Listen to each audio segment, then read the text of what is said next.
দরদের গল্পটা ভালো ছিল, কিন্তু গল্পের বুনন মানে স্টোরি টেলিংটা খুবই যাচ্ছে তাই ছিল। আসলে প্রথম অর্ধে ভাই বিশ্বাস করেন দর্শক পুরো ঘুমায় যাচ্ছিল।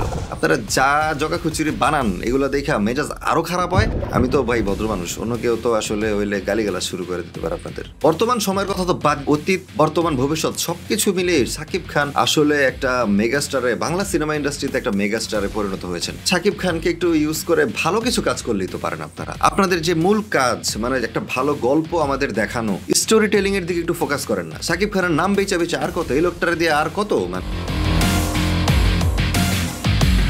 সাকিব খান শুরুটা করেছেন কি, আর নিজেকে নিয়ে ভাঙা গড়ার খেলায় আরো একবার উনি ওনার জাত চিনিয়ে দিলেন দরদ সিনেমাটিতে। এই দরদ ছবির সবচেয়ে ভালো দিক ছিল সাকিব খানের এফোর্ট আর এনার্জি।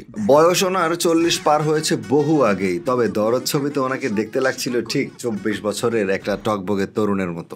নাচে গানে রোমান্স আর অ্যাকশনে ভালোভাবেই সাকিবিয়ানদের উজ্জীবিত করে রাখার কাজটি উনি করে যাচ্ছেন। আমি এবার মাল্টিপ্লেক্সে সিনেমাটি দেখার কারণে সাকিবিয়ানদের উল্লাস খুব ভালো রকম ভাবে মিস করেছিলাম। বিশেষ করে অ্যাকশন দৃশ্যগুলোতে সাকিবিয়ানদের উল্লাস আমি খুব ভালো মানে খুবই ভালো রকম ভাবে মিস করেছিলাম। মাল্টিপ্লেক্সে বেশিরভাগ সময় দর্শকরা একটু চুপচাপই থাকেন, তবে দরদ ছবিতে দর্শক কেন চুপচাপ ছিল সেটার মানে কৃতিত্ব কিন্তু পরিচালক সাহেব নিবেন একটু, যা একটু পরে আমি খোলাসা করছি যে কেন দর্শক চুপচাপ ছিলেন। মুভির গল্পটা শুরু হয় এক ডাক্তারের খুনের তদন্তকে কেন্দ্র করে। একে একে পর্দায় আমরা ছবির চরিত্রগুলোর সাথে পরিচিত হতে শুরু করি।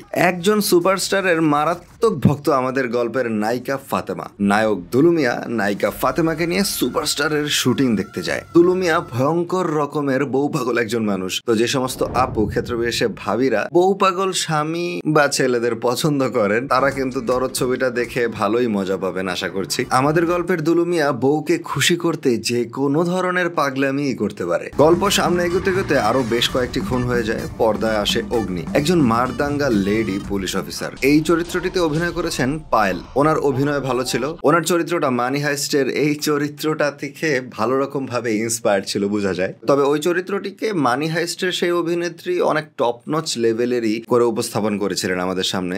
পায়েলের অভিনয় ঠিকঠাক ছিল, বডি ল্যাঙ্গুয়েজ আর আপনার যেই বর্ধিত অংশটা ওনার শরীরের সাথে ছিল ওইটা ভালো রকম ভাবেই বোঝা গিয়েছিল, যেটা খুবই দৃষ্টিকটু লাগছিল দেখতে। ছবি নিয়ে আরো বিস্তারিত কিছু বলার আগে আমি ছোট্ট একটা বিরতি নিতে যাচ্ছি আপনাদের কাছ থেকে। আপনাদের মধ্যে যারা আপনাদের স্বপ্নের বাড়ি কিংবা অফিস কিংবা শোরুম কিংবা ছোট্ট চিলেকোঠা হয়তোবা ছোট্ট স্টুডিও অ্যাপার্টমেন্টের ইন্টেরিয়র ডিজাইন করাতে চান, তাও আবার দামে কম মানে ভালো স্টাইলে, তারা অবশ্যই মাহমুদস ইন্টেরিয়রের সাথে যোগাযোগ করতে পারেন। খুবই চমৎকার কাজ করে থাকেন ওনারা এবং খুবই কম খরচে। আপনারা চাইলে ওনাদের ওয়েবসাইটটা ভিজিট করে ফেলতে পারেন। ওনাদের কাজ সম্পর্কে একটা আইডিয়া আপনাদের এতে হয়ে যাবে। ওনাদের ওয়েবসাইটের ডোমেন হচ্ছে www.mahmudsinterior.com। সরাসরি কথা বলতে চাইলে এইখানে যে নাম্বারগুলো আছে এই নাম্বারগুলো যে কোনো একটিতে কল করে আপনারা ওনাদের সাথে কথা বলে একটা কনসালটেন্সি নিয়ে নিতে পারেন। যাই হোক, আমি আমার রিভিউতে চলে যাই। আমার প্রযোজক চরিত্রে রাজেশ শর্মা খুবই দুর্দান্ত অভিনয় করেছেন। বাংলা ভাষায় ওনার অভিনয় দেখতে অত্যন্ত সাবলীল লেগেছে। নিঃসন্দেহে উনি একজন শক্তিমান অভিনেতা, এটা উনি আবারও প্রমাণ করেছেন। জান্নাত ছবিতে ইমরান হাশমি ভাইয়ের নায়িকা চরিত্রে যে সোনালী চৌহান অভিনয় করেছিলেন তাকে নেওয়া হয়েছিল আমাদের এই দরদ সিনেমাটিতে শাকিব খানের বিপরীতে। উনি ওনার অভিনয় ভুলে গিয়েছেন কিনা আমি বলতে পারবো না। হুমায়ুন আহমেদ স্যারের ভাষায় বলতে হয় যে তুমি ফেল করেছো, ফেল। ওনার অভিনয় দেখতে এত বিরক্ত লেগেছিল যে রীতিমতো আমার মনে দর্শক ঘুমায় পড়ছিল পুরা। ডায়লগ ডেলিভারিতে না ছিল কোনো একটা এনার্জি। বাংলা ওনার লিপসিঙ্ক মানে মনে হচ্ছিল যে কেমন জানি মানে এই যে যায় না জিনিসটা এরকম আর কি। একটা ভালো কনভারসেশনও কিন্তু ছবিটাতে ওনাকে দেওয়া হয়নি। তো এখন উনি কি কনভারসেশনটা ধারণ করতে পারবেন না বলে দেওয়া হয়নি, নাকি ছবিটাতে সংলাপের ভালো ঘাটতি দেখা গিয়েছিল? আমার কাছে সোনালী চৌহানের অভিনয় খুবই বাজে লেগেছিল, সাথে দরদ সিনেমার ডায়লগও খুবই বাজে ছিল আর কি। মানে চাচ্ছে তাই আসলে এত ঢাক ঢোল পিটিয়ে এই সিনেমাটার এত প্রমোশন করেছেন অনন্য মামুন সাহেব, লাভ হলো কি আসলে? যাই হোক, কিছু কিছু জায়গায় চরিত্রের লিপসিং দেখলে বোঝা যায় যে আসলে ওনারা হিন্দিতে কথা বলছে, কিন্তু এদিকে আবার বাংলায় ডাবিং। হিন্দি আর বাংলা ডাবিং এর কি একটা জগা খিচুড়ি যে প্রথম অর্ধে আমরা দেখেছি তার আসলে বলার কোনো অবকাশ রাখে না। পাপন সাহেবের ভাষায় বলতে হয় কি বলবো। দরদের গল্পটা ভালো ছিল, কিন্তু গল্পের বুনন মানে স্টোরি টেলিংটা খুবই যাচ্ছে তাই ছিল। আসলে প্রথম অর্ধে ভাই বিশ্বাস করেন দর্শক পুরো ঘুমায় যাচ্ছিল। কোত্থেকে কোন খুন হয়ে যাচ্ছে, ওই জায়গা থেকে কোন সিন দেখাচ্ছে, প্রেজেন্ট সিনের সাথে প্রিভিয়াস সিনের কোনো একটা মানে মেলবন্ধন আদৌ আছে কিনা, কানেকশন আছে কিনা, মানে দর্শক কোনোভাবেই গল্পের সাথে কানেক্ট করতে পারছিল না। ভাই, একটা থ্রিলার ছবি দেখতে গিয়ে যদি দর্শক ঘুমায় যায়, এটা হইলো কিছু? আমি কিন্তু সচরাচর ছবি দেখে বোর হই না, কিন্তু সে আমার অবস্থাও অনেক ডাল হয়েছিল।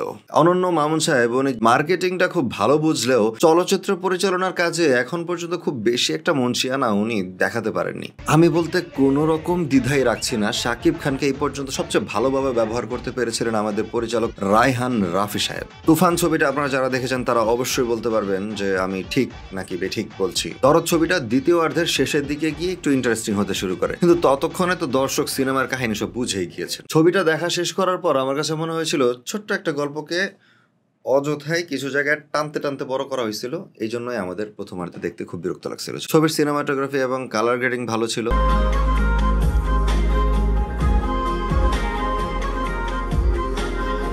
এই গানটার ক্যামেরার কাজ দেখতে খুবই আই সুদিং লাগছিল আর কি। ছবির বিজিএম, স্কোর, মিউজিক ঠিকঠাক ছিল, বিশেষ করে এই গানটি।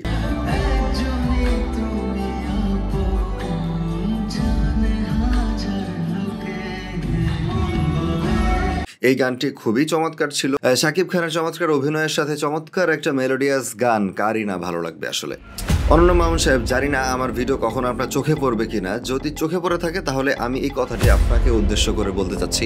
এই যে প্রথম দিন 672টা শো আপনার ছবির চললো, এতে কতটুকুই বা আপনার কৃতিত্ব আছে? পুরো জিনিসটাই তো আসলে শাকিব খানের নামে চলেছে। দর্শক কি আর টিকিট কাটার আগে বুঝতে পেরেছিল ছবিটা কেমন হবে? প্রথম দিন হিসেবে তো একেবারে সুপার ডুপার বাম্পার। অনেক জায়গায় তো দেখতে পাচ্ছি কোনো একটা বাংলা সিনেমা হিসেবে মাল্টিপ্লেক্সে এই পর্যন্ত সর্বোচ্চ আয় করা ছবি হয়েছে দরদ, মানে প্রথম দিনের আয় থেকে। শাকিব খানকে যারা অন্ধের মতো ভালোবাসেন তারা ছবি 3-4 বার দেখবেন, ঠিক আছে, কিন্তু যারা মানে অ্যাকচুয়ালি ছবি দেখতে যাবেন তারা খুব ভালো রকম ভাবে আশাহত হবেন। আপনি একটা ফেসবুক পোস্টে কার্তিক আরিয়ানকে বলছেন যে আপনার দরদ হলে গিয়ে দেখতে যাওয়ার কথা না। ভাই, ওনার নাম্বার আপনার কাছে থাকলে না ওনার কল দিয়ে বলে দেন ভাই দেখতে যান না।